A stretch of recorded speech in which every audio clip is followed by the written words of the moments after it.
To all. आज हम लोग डिस्कस करेंगे ग्रेजुटी के बारे में। ठीक है, ये वर्ड जो है आप लोग बहुत बार जो है सुने होंगे। ग्रेजुटी, जब भी कोई एम्प्लाई रिटायरमेंट होता है तो उसको जो है एक कुछ लमसम अमाउंट मिलता है जो है ग्रेजुटी के तौर पे। ठीक है, तो ये ग्रेजुटी जो है एक्चुअली होता क्या है, इसको जो है हम आज समझेंगे। ग्रेजुटी जो है अगर जो है सिंपल लैंग्वेज में अगर देखा जाए तो यह एक प्रकार का गिफ्ट है जो कि एम्प्लायर मतलब जिसके यहाँ पे कोई अगर काम कर रहा हो उसको हम एम्प्लायर बोलते हैं, जो जॉब देता है। तो अगर एम्प्लायर जो है गिफ्ट जो है ये अपने एम्प्लाई को देता है व्हेन एम्प्लाई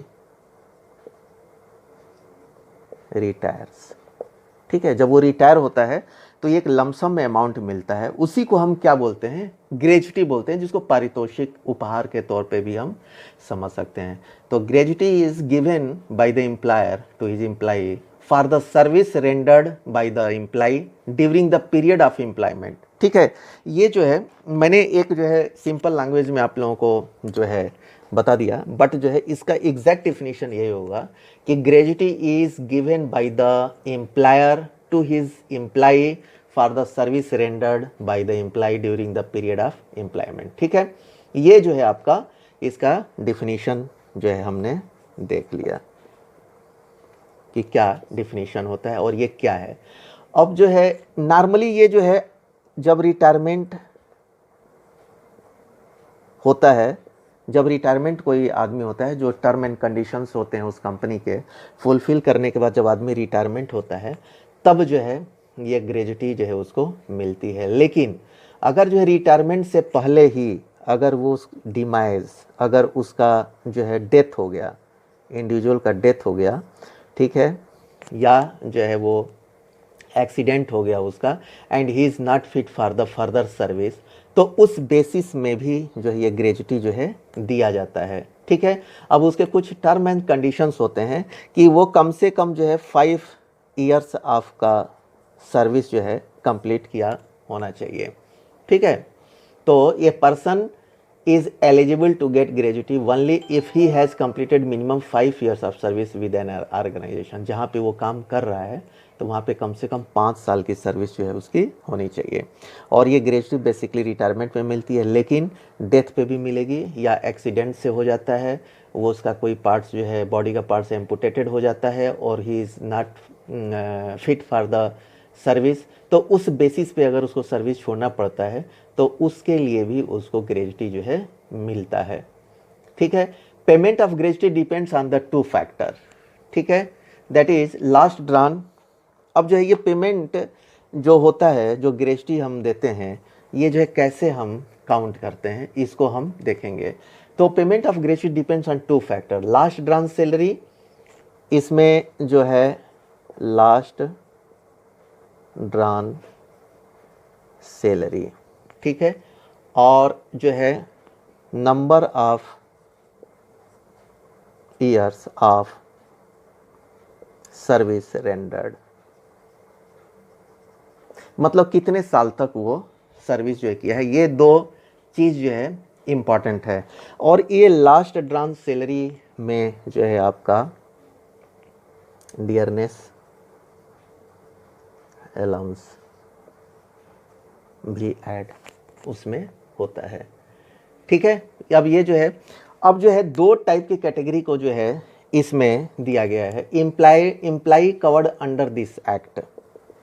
ठीक है, ये जो एक्ट जो है बना था 1972 में, ग्रेजुटी एक्ट जो है ये बनाया गया था। तो 2 होता है इसमें, 2 पार्ट में इसको डिवाइड किया गया है। Employee covered under this act, जो है एम्प्लाई जो है इस ग्रेजुटी एक्ट के तहत कवर्ड है, उसका ग्रेजुटी हम कैसे कैलकुलेट करेंगे, पहले हम ये देखेंगे, उसके बाद हम देखेंगे employee not covered under the act. जो एम्प्लाई जो है इस एक्ट के अंडर जो है कवर्ड नहीं है उसका, तो पहले हम इसका जो है एग्जाम्पल जो है देख लेते हैं।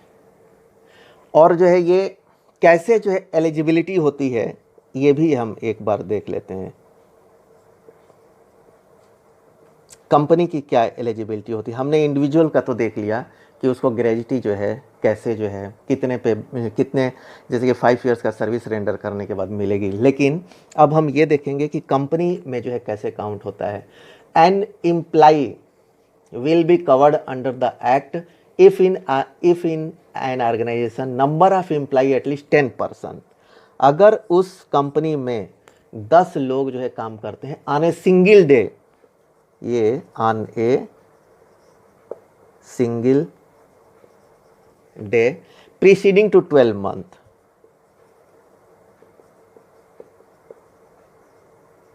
कभी भी 12 महीने के अंदर में उस कंपनी में अगर 10 लोगों ने काम किया है तो उस कंपनी के जो है लोग जो है ग्रेजुटी के लिए एलिजिबल हो जाएंगे। ठीक है, ये जो है इसमें ध्यान रखने की चीज़ है। तो कम से कम उस कंपनी में 10 लोग जो है काम करने चाहिए। ठीक है, अब हम इसका कैलकुलेशन एक बार देख लेते हैं। Calculation is very important. Normally जो है ग्रेजुटी तो समझ में आ गया है कि कितना है कैसे है, लेकिन इसका कैलकुलेशन जो है वेरी वेरी इंपॉर्टेंट है।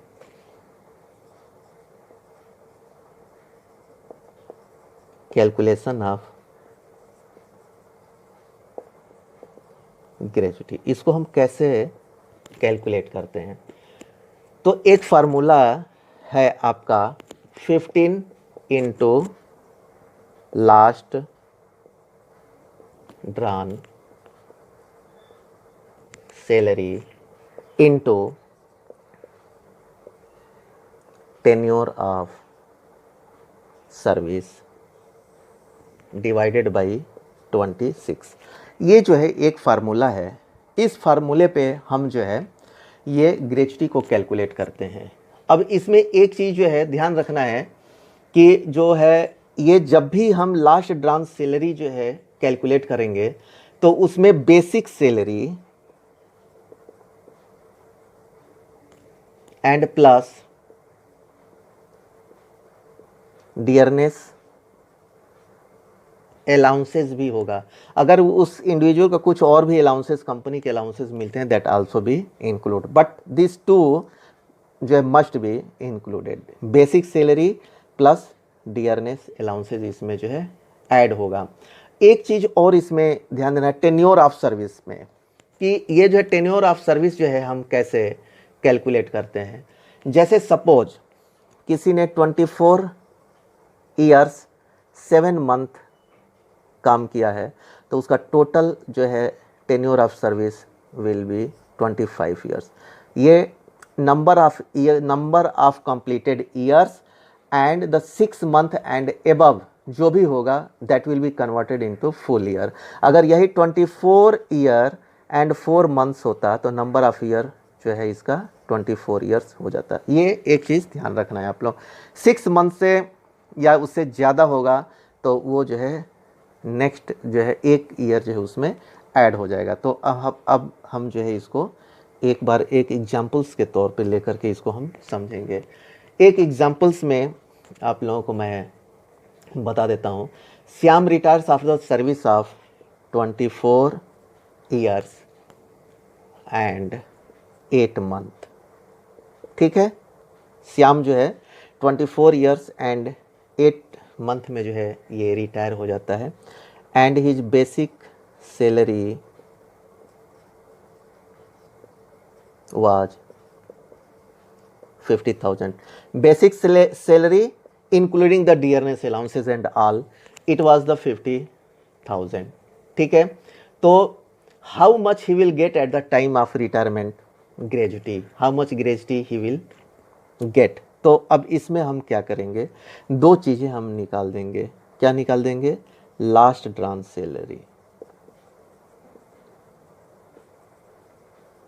Last drawn salary equal to कितना है? 50,000 है। ठीक है, अब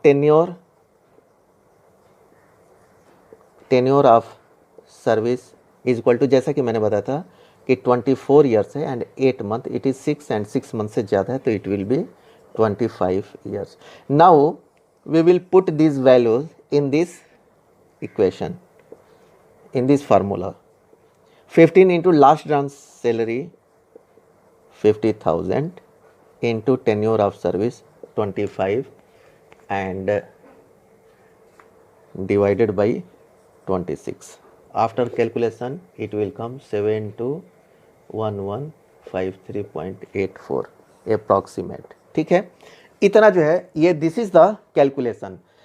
अब ये कैलकुलेशन हमने देखा था कि जो है अंडर दिस एक्ट के अंतर्गत है, ग्रेजुटी एक्ट के अंतर्गत जो भी लोग हैं उसको जो है ऐसे ग्रेजुटी मिलती है. लेकिन सेकेंड हमने क्या देखा था, for employee not covered the act, उसको भी for employee not covered under the act. जो एम्प्लॉय इस एक्ट के अंतर्गत कवर्ड नहीं है तो उसको कैसे हम कैलकुलेट करेंगे. तो there is no law that binds an employee from paying gratuity, sorry employer from paying gratuity to his employee. अगर जो है उसमें ये कवर्ड नहीं है, लेकिन अगर वो एम्प्लॉयर चाहे तो ग्रेजुटी जो है दे सकता है. If the organization is not covered under the act, the amount of gratuity payable to the employee can be calculated based on the half month salary for the completed year. अब जो है इसमें हम देखते हैं कि इसमें जो फार्मूला लगेगा वो जो है फार्मूला कैसे जो है लगेगा. ठीक है, तो इसमें जो है क्या होता है कि जैसे एक जो है टेन्योर पे हम देख लेते हैं, टेन्योर ऑफ रेंडर्ड सर्विस. इसमें फुल कंप्लीटेड ईयर आपका काम होना चाहिए, फुल कंप्लीटेड ईयर. जैसे कि उस एग्जाम्पल्स में हमने क्या देखा था, 20 ईयर्स 8 मंथ काम हुआ था, तो वो जो है 25 ईयर्स हो गया था. बट इसमें जो है ये 25 ईयर्स काउंट नहीं होगा, इसमें जो है 24 ईयर्स काउंट होगा, क्योंकि इसमें कंप्लीट ईयर्स जो है हमें लेना है. ठीक है, अब जो है सेम फार्मूला हम इसमें अप्लाएंगे. 15 into basic salary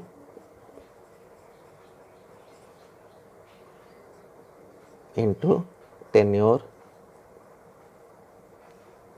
divided by, अब वहाँ पे हम 26 से डिवाइड करते थे, लेकिन यहाँ पे जो है 30 से डिवाइड होगा. ये चीज़ आपको ध्यान रखना है. ठीक है, तो अब जो है इस फार्मूले से हम जो है जो एम्प्लॉय जो है जो कवर्ड नहीं है उसको जो है हम इस फार्मूले से उसकी ग्रेजुटी को निकाल सकते हैं. द एबव एग्जाम्पल्स में अगर हम वैल्यू को रखें तो ये 50 इंटू 50,000 इंटू ये 24 हो जाएगा डिवाइडेड बाई 30. ये जो है जो भी आएगा दिस इज़ द उसकी ग्रेजुटी जो है हो जाएगी. तो ये हमने देखा कि ग्रेजुटी कैसे कैलकुलेट करते हैं. आई होप दैट आप लोगों को समझ में आ गया होगा. Thank you.